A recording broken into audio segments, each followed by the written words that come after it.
इससे पहले कि मोनिका लकी के साथ में कुछ भी उल्टा सीधा करने की कोशिश करती, लकी ने शिवेंद्र को फोन करके बुला लिया था।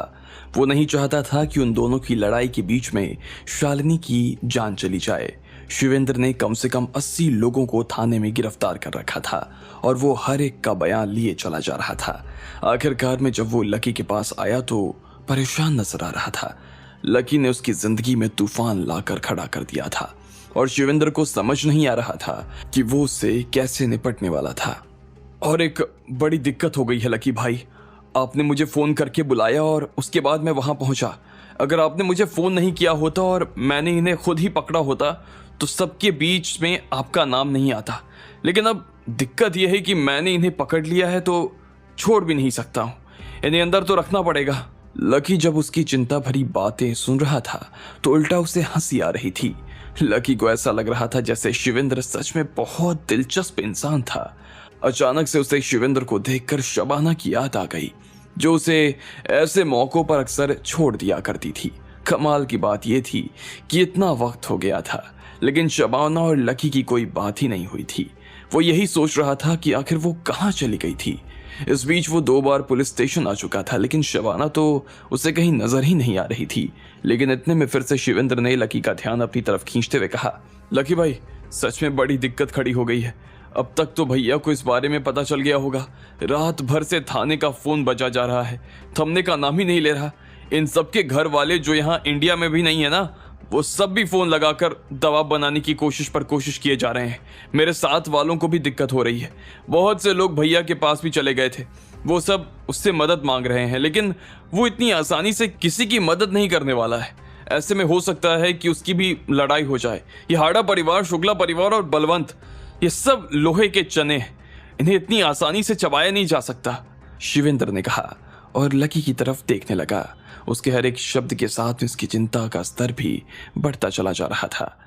लकी, जिसने कि अब तक अपना नाश्ता खत्म कर लिया था, उसने अपना मुंह साफ किया और शिवेंद्र की तरफ देखते हुए बोला, शिवेंद्र जी, मुझे इस बात में कोई शक नहीं है कि आप और आपके भाई साहब कानून की पूरी तरह से पालन करेंगे। जो भी नियम है और नियमों के हिसाब से जिस किसी को भी सजा मिलती है, मेरे हिसाब से उसे सजा मिलनी चाहिए। आपको सजा देने में कोई कोताही नहीं करनी चाहिए, लकी ने कहा और फिर अपने हाथ धोने के लिए अपनी जगह से खड़ा हो गया। जैसे ही वो जाने वाला था कि इतने में वर्तिका कमरे में आई और बोली, लकी तुम्हारी बेल हो गई है, तुम जा सकते हो। लकी ने जब पलटकर देखा तो पाया कि वर्तिका भी अपने हाथ में समोसे लेकर उसके सामने खड़ी थी। रात भर से थाने में इतना कुछ हो रहा था कि उसे खाने का ठीक से वक्त ही नहीं मिल पाया था। वो ना तो ठीक से सो पाई थी और अब उसे बहुत जोर से भूख भी लग रही थी। शिवेंद्र, जो कि लकी के पास ही खड़ा था, जब उसने उसके मुंह से यह खबर सुनी तो बोला, लकी को बेल मिल गई इतनी जल्दी? इनसे कोई सवाल जवाब नहीं होने वाला क्या? शिवेंद्र ने जब से लकी को गिरफ्तार किया था तब से वो बाकी लोगों से पूछताछ करने में इतना उलझा हुआ था कि वो लकी से कुछ बात ही नहीं कर पाया था। ऐसा नहीं था कि वो लकी को बचाने की कोशिश कर रहा था, वो ऐसा चाह कर भी नहीं कर सकता था। अगर वो ऐसा करने के बारे में सोच भी लेता तो उसका भाई उसे जिंदा नहीं छोड़ने वाला था। लेकिन वो साथ में ये भी जानता था कि लकी ने जो कुछ भी किया था वो सेल्फ डिफेंस में किया था। वो अपने साथ साथ लोगों की भी जान बचाना चाहता था और उसने एक लड़की को भी बचाया था। अब उन्हें बचाने के चक्कर में उसने अगर किसी के हाथ पैर तोड़ भी दिए थे तो उसे कुछ नहीं होने वाला था। वो पूछताछ में ये सब चीजें लिखकर अपने भाई को आराम से शांत करवा सकता था। लेकिन जैसे ही उसने सुना कि लकी को बहुत जल्द बेल पर छोड़ा जाने वाला था तो उससे बड़ी हैरानी हुई। लकी को इतनी जल्दी बेल कैसे मिल सकती है? और बाकी सब लोग अंदर बैठे हैं, उनका क्या? तुम्हारे खुद के इन्वेस्टिगेशन का क्या होगा वर्तिका? शिवेंद्र ने पूछा। लकी भी इस बीच इस सारी बातचीत को सुनने के लिए फिर से कुर्सी पर आकर बैठ गया था। वो देखना चाहता था कि आखिर इन दोनों की बातचीत कहां जाने वाली थी। चिराग के साथ में कोई दिक्कत नहीं है। शुरू से लेकर आखिर तक जो कुछ भी हुआ उसने वो सब कुछ कॉन्फिडेंस के साथ बता दिया। उसका कहना था कि बिना उसके इशारे के ही उसके सारे लोगों ने गोलियां चलानी शुरू कर दी थी, इसलिए उसे भी आसानी से बेल मिल जाएगी सर। वो बहुत ही आसानी से ये इल्जाम किसी और के सर पर डालकर यहाँ से निकल जाएगा, वर्तिका ने कहा।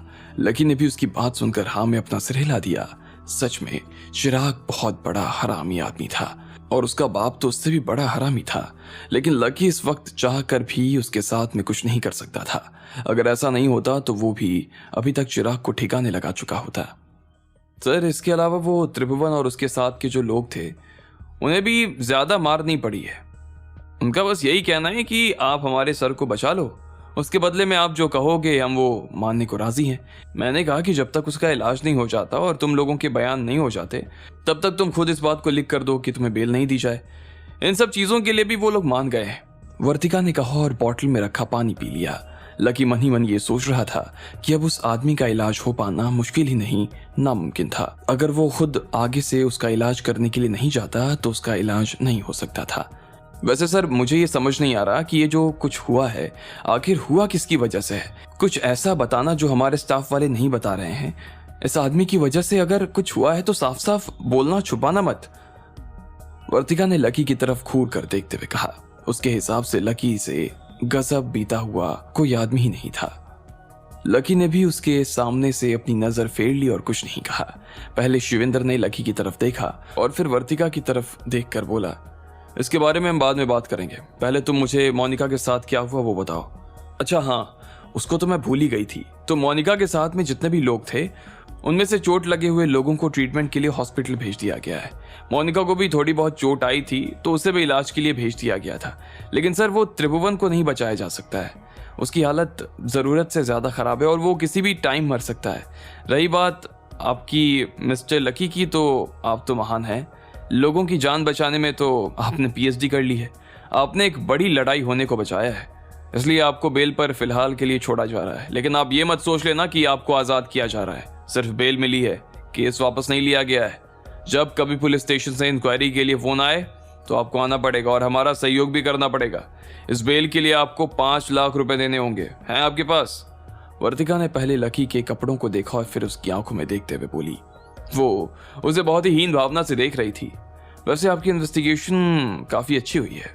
आपने डिटेल में काम किया है और किया भी बहुत जल्दी है। क्या मैं जान सकता हूं कि आखिर ये सब निष्कर्ष किसने निकाला है? लकी ने उत्साहित होते हुए पूछा। तुम्हें क्या लगता है ये सब किसी और ने किया होगा?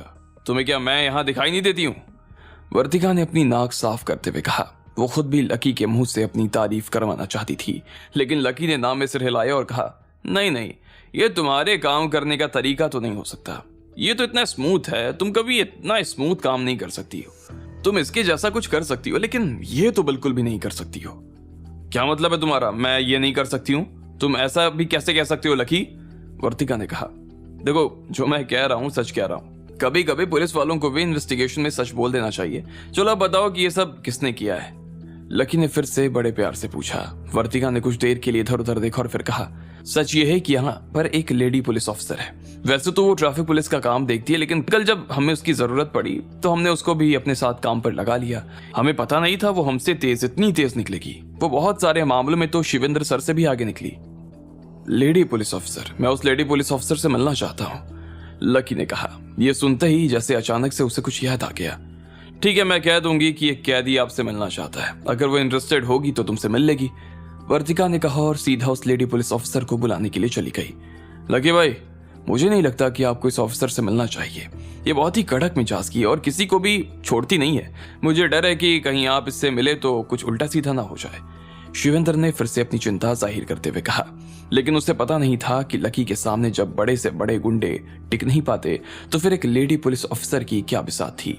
इससे पहले कि वर्तिका खुद उस लेडी पुलिस ऑफिसर के पास में पहुंच पाती, उससे पहले ही वो ऑफिसर भागते हुए कमरे के अंदर आई और लकी की तरफ देखते हुए बोली, लकी, क्या हो रहा है ये सब? तुमने फिर से कोई क्राइम किया है क्या? उस अफसर की आवाज में हैरानी भी थी और खुशी भी। असल में वो खुद भी नहीं बता सकती थी कि लकी के सामने आते ही उसे कैसा और क्या महसूस हो रहा था। उसे लकी की भी चिंता हो रही थी और लकी से भी इतने वक्त बाद मिलने की उसे खुशी भी हो रही थी। शिवेंद्र पहले उस अफसर को और फिर लकी को देख रहा था। उसे समझ नहीं आ रहा था कि आखिर इन दोनों के बीच ये सब चल क्या रहा था।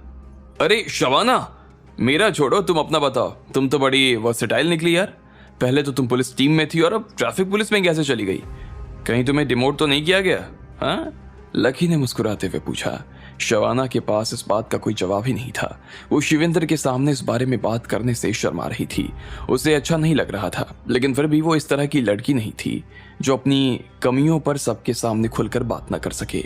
उसने लकी की तरफ देखा और कहा, लकी, बेकार में ना ज्यादा गलतियां करने की जरूरत नहीं है, वरना तुम्हें हर बार कोई ना कोई जैसे आकर बचा लेता है वो अब नहीं बचा पाएगा। शबाना ने यह सब बहुत ही ठंडे सुर में कहा। उसकी आवाज सुनकर तो ऐसा लग रहा था जैसे वो कोई कड़क पुलिस वाली हो, लेकिन उसकी भौहें और आंखें बता रही थी कि वो लकी को देखकर कितनी खुश हो गई थी। इससे पहले वो लकी के लिए काफी परेशान भी थी। वो दिन जिसमें वो लकी से नहीं मिल पाई थी, उसके लिए वो बड़े मुश्किल भरे दिन थे। उसे अपनी ओरिजिनल पोस्ट से हटाकर एक मामूली सा ट्रैफिक पुलिस अफसर बना दिया गया था। तब से उसकी जिंदगी कुछ अच्छी नहीं चल रही थी और उस वक्त वो लगभग हर दिन सिर्फ और सिर्फ लकी के बारे में ही सोचती रहती थी। पता नहीं क्यों उसे ऐसा लग रहा था कि अगर लकी उसके साथ है तो उसकी सारी दिक्कतें खत्म हो जाएंगी। लेकिन क्या सच में ऐसा हो पाएगा? आपको क्या लगता है, क्या होंगे इन सभी सवालों के जवाब? कमेंट बॉक्स में कमेंट करके हमें जरूर बताएं। और सभी सवालों के जवाब को जानने के लिए सुनते रहिए इंस्टा मिलियनेयर सिर्फ पॉकेट एफएम पर।